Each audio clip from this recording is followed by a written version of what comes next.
Hi everyone.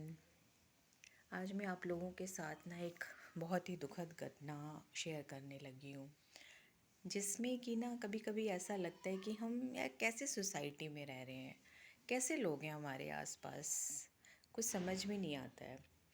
हुआ ये कि मेरी एक बहुत ही प्यारी फ्रेंड है, जिनके हस्बैंड को काफ़ी टाइम से कुछ बीमारी चल रही थी और उनकी डेथ हो गई।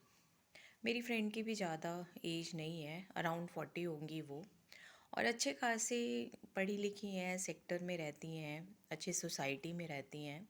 कह सकते हैं कि यहाँ पे जिस एरिया में हम रहते हैं लगभग 90% लोग एजुकेटेड हैं और वेल मेंटेन्ड हैं, अच्छी सोसाइटी है। तो हुआ ये कि वो काफ़ी टाइम से बीमार चल रहे थे, उनके 2 छोटे बच्चे हैं। उनकी डेथ के बाद जो मेरी फ्रेंड है अर्न अर्न करती है ठीक ठाक सा, अपने शौक़ के लिए वो जितना भी करती हैं, लेकिन वो रेंट पे रहते थे। तो जैसे ही उनकी डेड बॉडी को लेकर के आया गया उनके घर पे, तो जो मकान मालिक थे उनके, उन्होंने एम्बुलेंस को दूर पे ही रोक दिया। वो कहते हैं कि नहीं, डेड बॉडी को हम अंदर नहीं लाने देंगे, बहुत ही हमारे लिए ना ये बहुत अनऑस्पिशियस है, बहुत अशुभ है, हम किसी की डेड बॉडी अपने घर में नहीं ला सकते। मतलब यार, अब सालों से पैसे खा रहे हो, किराया खा रहे हो, उन्होंने अपने मकान की तरह उसको संभाल के रखा, और दुख दर्द में तो पड़ोसी भी काम आते हैं, लेकिन उन्होंने जैसे बिहेव किया, और इतने हाई पोस्ट पे हैं दोनों हस्बैंड वाइफ की मैं आपको बता नहीं सकती। उसके बाद भी उन्होंने एम्बुलेंस को रोक दिया।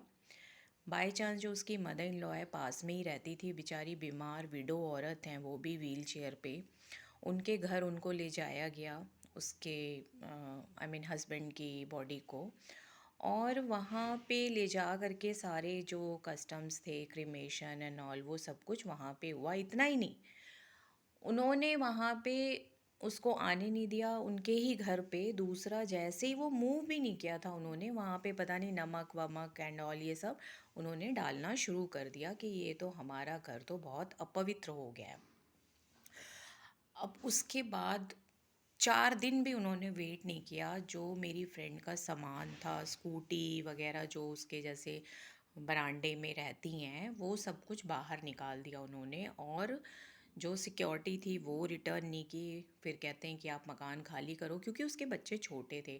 अब आप सोचिए कि इन सब चीज़ों से जो सोसाइटी है उसका एक कैसी पहचान बनती है। चलिए, सोसाइटी की तो जो पहचान बनी सो बनी, लेकिन जो उसके 2 बच्चे हैं, जो एक 8th में है, एक 10th में है, जो वो दोनों बच्चे हैं, उनके दिल पे क्या असर हुआ होगा, वो कैसी चीज़ें ले करके आगे बढ़ेंगे अपनी लाइफ में, कितनी कड़वाहट लेके भरेंगे, हमारे समाज को वो क्या देंगे। क्योंकि ऐसे ही लोग होते हैं ना जो प्रताड़ित प्रताड़ित करते हैं, जैसे कि उन्होंने किया, लेकिन उन पे क्या असर होगा, वो कैसे अब बड़े कैसे होंगे, वो क्या सोच लेके बड़े होंगे।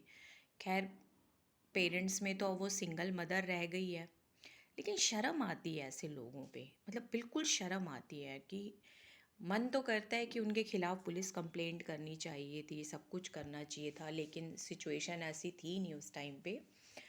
तब बहुत मुश्किल टाइम था उसके लिए। लेकिन ऐसे लोगों को क्या शर्म नहीं आती बिल्कुल भी, कि ऐसे कैसे कर सकते हो आप प्लीज़ बताइएगा मुझे।